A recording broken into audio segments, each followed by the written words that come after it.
Assalamualaikum.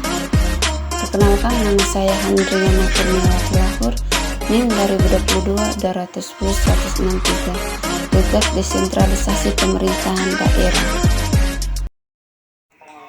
Di sini saya akan menjelaskan materi bab 7 tentang peran pemerintahan daerah.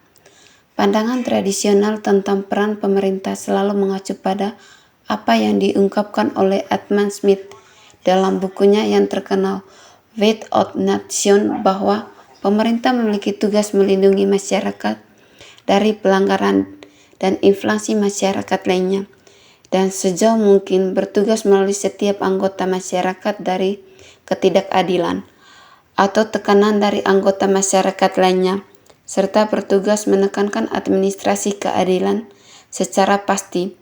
Pandangan ini menempatkan peran pemerintah secara terbatas hanya pada pertahanan pengadilan dan polisional. Kebutuhan masyarakat di luar hal tersebut dipenuhi sendiri oleh masyarakat dengan berinteraksi satu sama lain.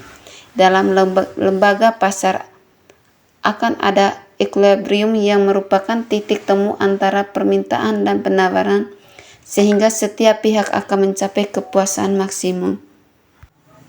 Layanan publik. Istilah goods dalam hal ini tidak hanya menyangkut barang atau benda yang bersifat tangible belakang, tetapi juga meliputi jasa atau lainnya yang bersifat intangible publik. Maunya didefinisikan berkaitan dengan derajat yang menunjukkan dua karakteristik yang penting, yakni pertama, konsumsi joint consumption yang menunjukkan tiadanya rivalitas, dan kedua, non-exclusion, konsumsi bersama, mengacu pada gagasan bahwa terdapat beberapa barang yang memanfaatkan dapat dinikmati oleh lebih dari satu orang pada saat yang bersamaan. Karakteristik kedua yang membedakan public goods dari private goods didasarkan pada non-exclusivity. Karakter ini disebut ada bila seseorang dapat menikmati manfaat dari suatu barang dengan membayar atau tidak atas kemanfaatan tersebut. Model peran pemerintah daerah. Pilihan kerangka ini dapat membantu menyusun model penyelenggaraan pemerintah daerah, baik yang bersifat ex ante maupun ex post facto. Dalam kerangka tersebut, faktor yang berpengaruh dalam penyelenggaraan pemerintah daerah didefinisikan dalam 3 dimensi, yaitu dimensi ekonomi, dimensi pemerintahan, dan dimensi politik yang berkaitan dengan bentuk demokrasi lokal. Dimensi pertama adalah dimensi ekonomi yang berkaitan dengan sumber-sumber penyediaan pelayanan publik, baik yang menyangkut produksi maupun distribusi, kemudian komoditas dan layanan di tingkat lokal. Dimensi kedua, yakni dimensi pemerintahan, membedakan antara peran pemerintah daerah yang lemah dengan yang kuat. Peran pemerintah daerah yang lemah ditandai dengan beberapa indikator, yaitu rentang tanggung jawab, fungsi atau kewenangan yang sempit, cara penyelenggaraan pemerintahan yang bersifat reaktif, derajat otonom yang rendah terhadap fungsi-fungsi dimensi, dan tingginya derajat kontrol eksternal. Dimensi yang ketiga, dimensi politik, berkaitan dengan bentuk demokrasi lokal yang mencerminkan bagaimana pemerintah daerah membuat keputusan. Dalam hal ini ada 2 titik yang berbeda, yaitu titik pertama, suatu sistem mencerminkan profesi masyarakat dinyatakan melalui sistem pemilihan lokal.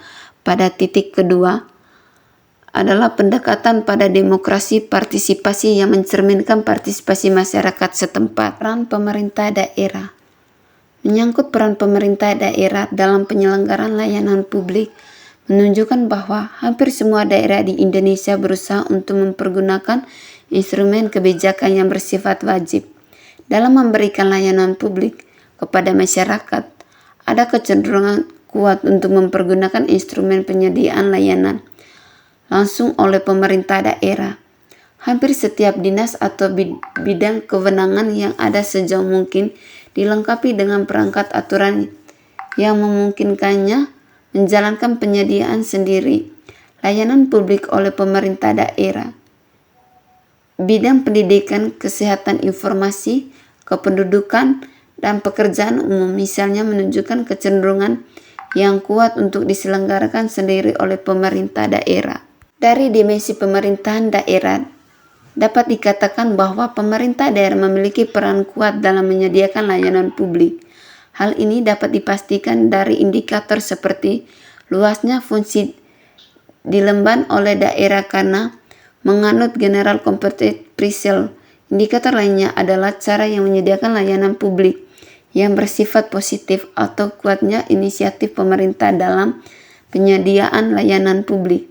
Indikator berikutnya adalah derajat otonomi yang kuat ditandai dengan adanya hak untuk mengatur dan mengurus sendiri setiap fungsi yang diembankan. Indikator terakhir adalah derajat kontrol pemerintah pusat yang rendah karena mempergunakan cara represif. Dari dimensi politik dapat diketahui bahwa penyelenggaraan demokrasi dalam pemerintahan daerah mempergunakan cara demokrasi perwakilan. Hal ini mengandung arti bahwa penyelenggaraan pemerintah secara intensif tidak dijalankan secara langsung oleh masyarakat sebagai stakeholder utama. Pemerintah daerah dijalankan oleh wakil masyarakat yang dipilih setiap 5 tahun sekali. Waktu masyarakat yang dipilih ini terdiri dari 2 orang, yakni wakil rakyat yang di Dewan Perwakilan Rakyat daerah dengan tugas utama menjalankan hak mengatur daerah dan wakil rakyat yang diduduki sebagai kepala daerah dan wakil kepala daerah yang mempunyai tugas utama mengatur dan mengurus. Mengurus dalam hal ini berarti memimpin perangkat daerah untuk menjalankan kebijakan yang sudah dibuat.